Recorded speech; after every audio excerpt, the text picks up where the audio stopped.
A man built a luxurious house like a bungalow by collecting every penny in his life. That man had a lot of attachment to this house. He used to take care of the house wholeheartedly. If there was a minor problem, he used to fix it immediately. Many times, people had advised him to sell that house. Many people had also asked him for that house at a very good price.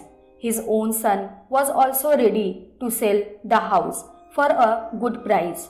But the man was never ready to leave the house. He was proud of this house more than anything else in his life. One day, that man had gone to the market.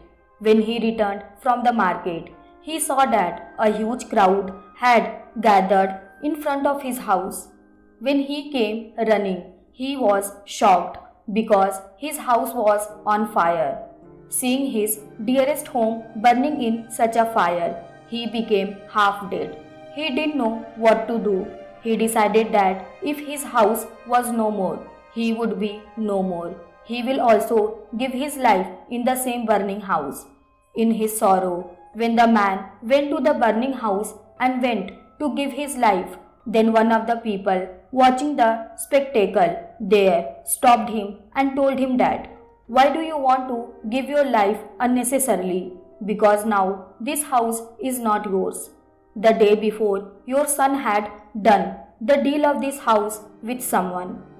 As soon as that man came to know about this, all his sorrows ended. Now that man also stood like the rest of the people watching the spectacle of that house burning. When the son of that man came there, that man went to his son and said to him, "I must have done many good deeds in my previous birth. That's why I got a son like you. If you had not sold this house at the right time, I would also lost my life today. Son, you saved my life by selling this house at the right time."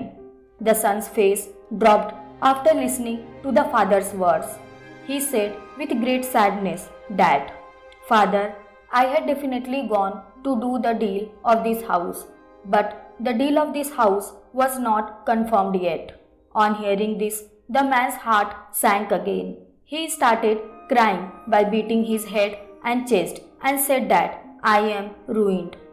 The happiness that he had earlier knowing that someone else's house had burned down turned into sorrow knowing that it is still his own house. Friends, from this story we can understand very well that the cause of happiness is to consider anything as our own. When something is ours and it leaves us, it hurts a lot.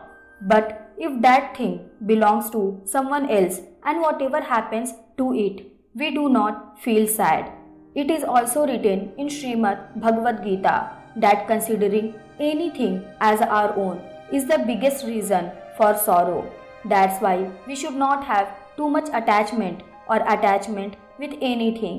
If we can do this, then we will not suffer in life.